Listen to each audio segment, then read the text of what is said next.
बहजोई महाविद्यालय बहजोई के YouTube channel पर मैं सलोनी रस्तोगी आप सभी का गृह विज्ञान की क्लास में हार्दिक स्वागत करती हूँ।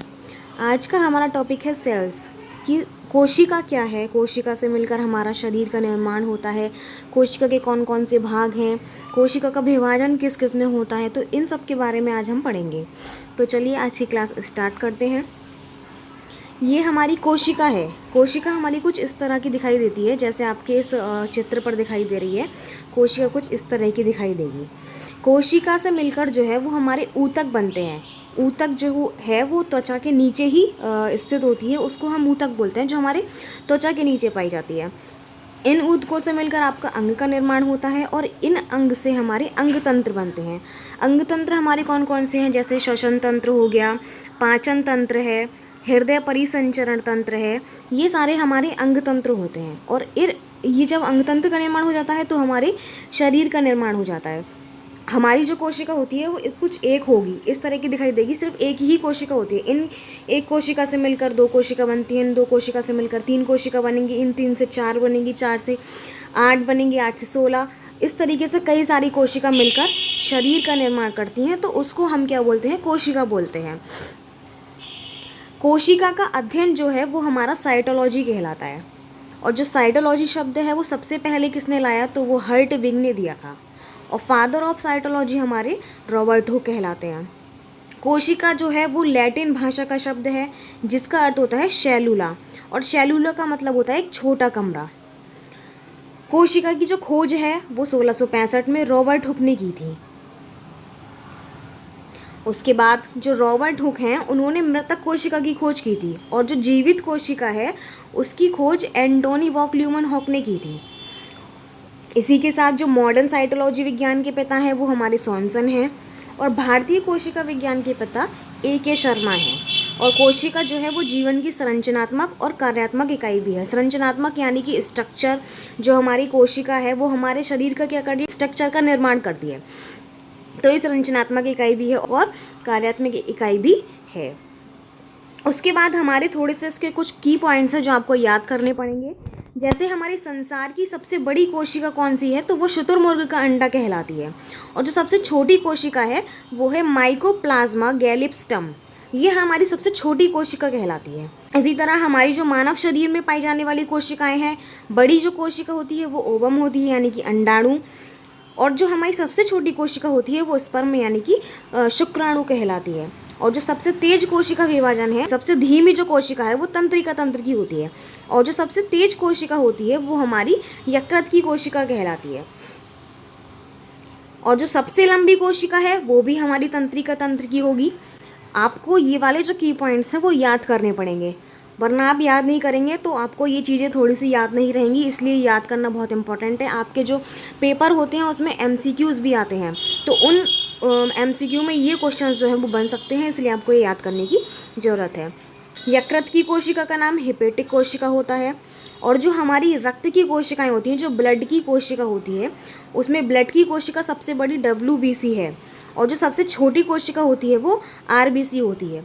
WBC को हम वाइट ब्लड सेल यानी कि श्वेत रक्त कणिकाएँ भी कहते हैं, और जो हमारी RBC है उसे हम लाल रक्त कणिकाएँ भी कहते हैं। इनके बारे में अभी मैं आपको आगे बताऊंगी कि WBC और RBC हमारे क्या होते हैं। जो WBC है, एक तो वो सबसे बड़ी होगी, सबसे बड़ी तो होगी लेकिन वो संख्या में कम होगी, और जो हमारी RBC है वो सबसे छोटी होगी लेकिन ये संख्या में सबसे अधिक होगी। जो हमारी सबसे बड़ी होती है वो WBC होती है। उसके बाद हमारी प्लेटलेट्स आती हैं, और फिर हमारी RBC यानी कि लाल रक्त कणिकाएँ आती हैं। जो WBC वो हमारी सबसे कम होगी संख्या में, और जो RBC है वो सबसे अधिक होगी। और जो कोशिका का सिद्धांत है वो हमारे श्लाइडेन और शिवॉन ने लाए थे 1839 में। उसके बाद हमारी कोशिका के भाग जो है वो कितने प्रकार के हैं, तो 3 प्रकार की कोशिका के भाग हैं। पहला कोशिका झिल्ली, दूसरा कोशिका भित्ति, और तीसरा हमारा है केंद्रक।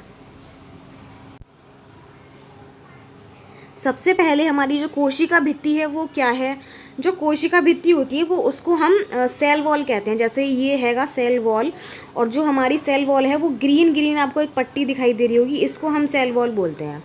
ये क्या करती है, ये वस्तु को चारों ओर से ढकने का काम करती है। जैसे आप इस चित्र में देख पा रहे हो कि ये वस्तु को क्या कर रही है, चारों ओर से ढकने का काम कर रही है। तो ये हमारी सेल वॉल होती है और इसकी खोज जो है वो रॉबर्ट हुक ने की थी। और यह सबसे जो कोशिका है वो सबसे कठोर भाग होता है, इसलिए क्या कर रही है, चारों ओर से ढकी हुई भी है और जो हमारी कोशिका के अंदर जो भी पार्ट्स हैं वो क्या है, सुरक्षित हैं। तो कोशिका जो कोशिका भित्ति है वो क्या करती है, कोशिका को सुरक्षा और आकार देने का काम भी कोशिका भित्ति का काम होता है। और इसमें जो है पादप कोशिका यानी कि जो प्लांट सेल होते हैं वो इसमें पाए जाते हैं। और पादपों की कोशिका भित्ति सेल्यूलोज की बनी होती है। जो हमारे प्लांट सेल हैं वो सेल्यूलोज के बने होते हैं। उसके बाद हमारी आती है कोशिका झिल्ली। कोशिका झिल्ली को हम सेल मेम्ब्रेन बोलते हैं। जैसे आप देख पा रहे होंगे कि ये जो हमारी ब्लैक लाइन बन रही है इस कोशिका के अंदर वो सेल मेम्ब्रेन है।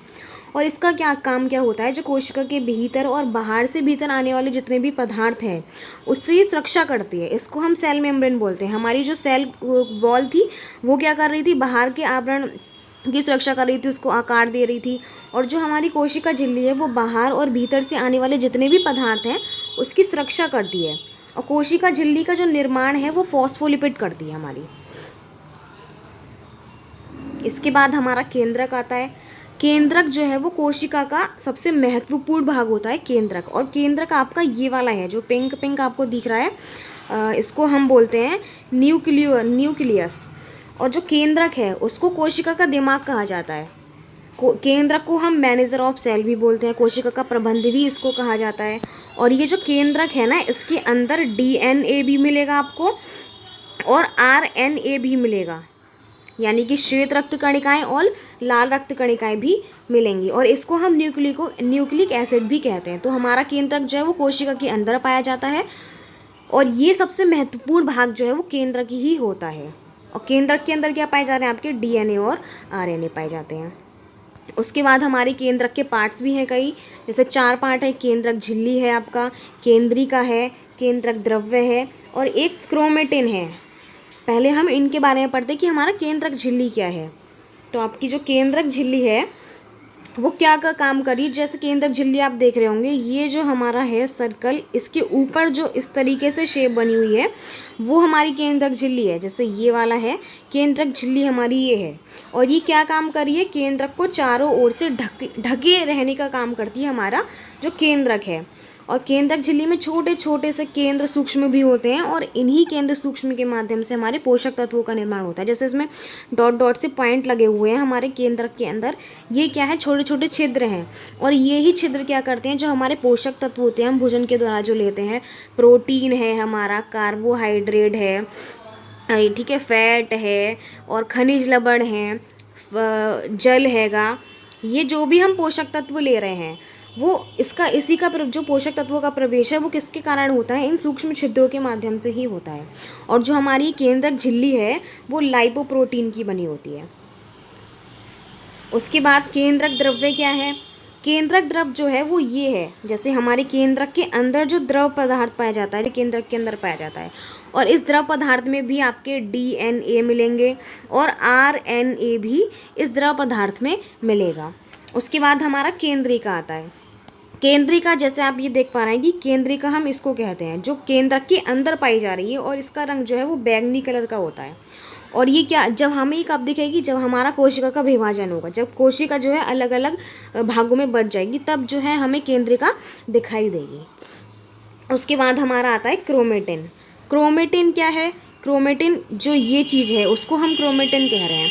और इसकी जो संरचना है वो कैसी होती है, धागेनुमा संरचना होती है। और केंद्रक के भीतर जो भी अम्ल होता है वो किसका, न्यूक्लिक एसिड का बना होता है, या न्यूक्लिक एसिड भी हम उसको कहते हैं। और जो न्यूक्लिक एसिड की खोज है वो फ्रेडरिक मिशर ने की थी। और हमारे न्यूक्लिक एसिड DNA और RNA इससे मिलकर बना होता है जो हमारा ये न्यूक्लिक एसिड है।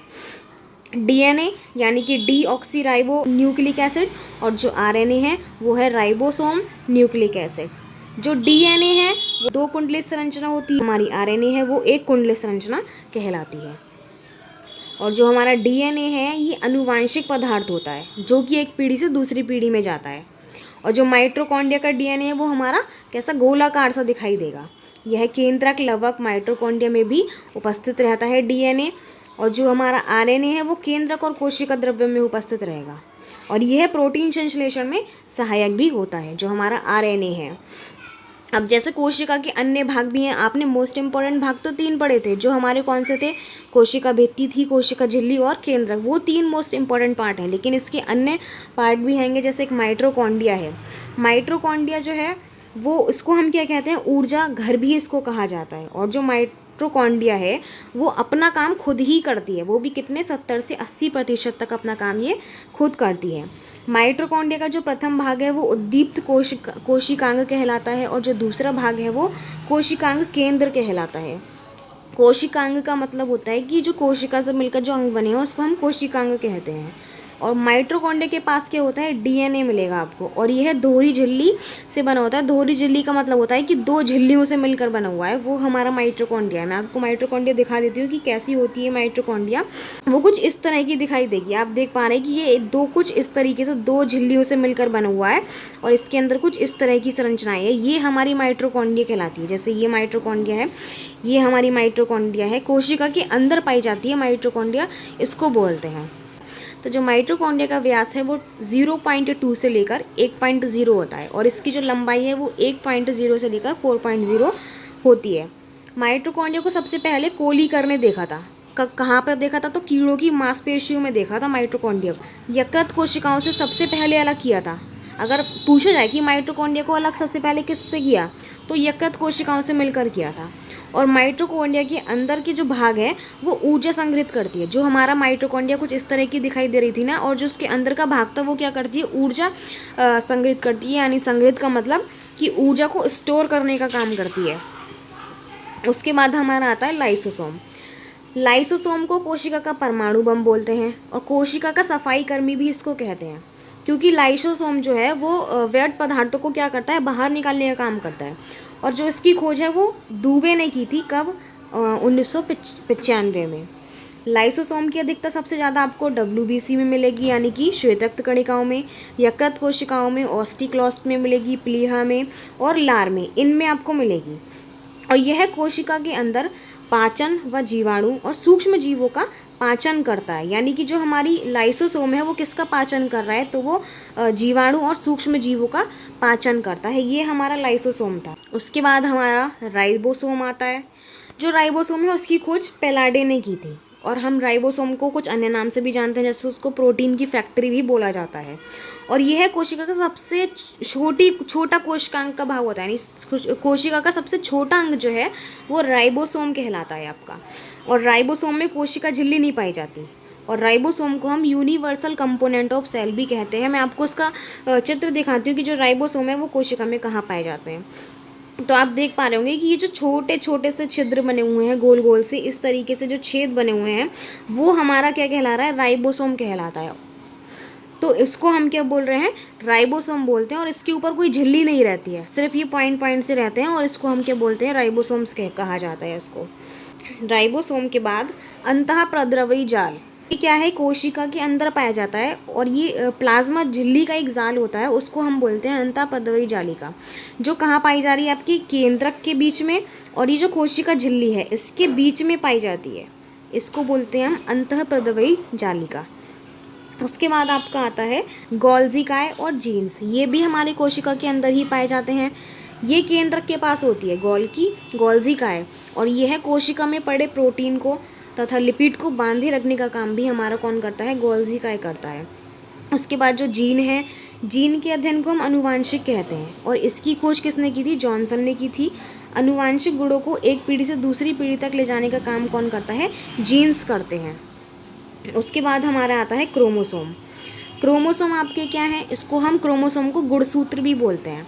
और जो क्रोमोसोम है इसका निर्माण किसने किया था, डीएनए और प्रोटीन करते हैं। और हिस्टोन प्रोटीन डीएनए के ऊपर होती है। जैसे आप इस पिक्चर्स में देख पा रहे हैं कि जो हमारे गुणसूत्र हैं वो कौन से हैं, गुणसूत्र ये होते हैं। और जो हिस्टोन प्रोटीन है वो देखो डीएनए के ऊपर बनी हुई है, ये कुछ इस तरीके से बना हुआ है ना हमारा ये, और इसी के अंदर जो है वो डीएनए हैगा। ऊपर वाली जो झिल्ली है वो हिस्टोन है, और जो अंदर वाली है वो हमारी डीएनए है। तो डीएनए और प्रोटीन जो है वो इसी से मिलकर बने हैं हमारे क्रोमोसोम्स। उसके बाद जो क्रोमोसोम है वो कोशिका विभाजन के समय दिखाई देती है और ये जोड़ी में पाए जाते हैं। ह्यूमन बॉडी में जो है वो 23 जोड़ी गुणसूत्र होते हैं और इनकी संख्या कैसी होती है, 46 होती है। जो हमारे गुणसूत्र हैं वो दो हैं, एक तो ऑटोसोम और दूसरा एलोसोम्स।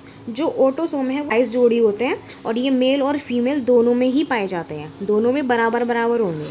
और जो हमारा एलोसोम्स है वो एक जोड़ी सूत्र होते हैं इसमें कुल। महिला और पुरुष में अलग अलग दिखाई देंगे आपको, इसमें तो बराबर थे, लेकिन हमारे जो एलोसोम्स हैं वो मेल और फीमेल दोनों में अलग अलग पाए जाते हैं।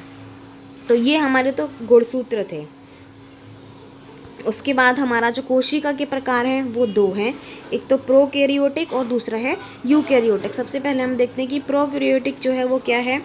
तो प्रोकैरियोटिक जो है वो केंद्रक उपस्थित और केंद्रक झिल्ली अनुपस्थित होती है। इसमें केंद्रक तो हमारा इसमें रहता है, प्रोकैरियोटिक में केंद्रक दिखाई देगा लेकिन केंद्रक झिल्ली जो है वो नहीं दिखाई देगी।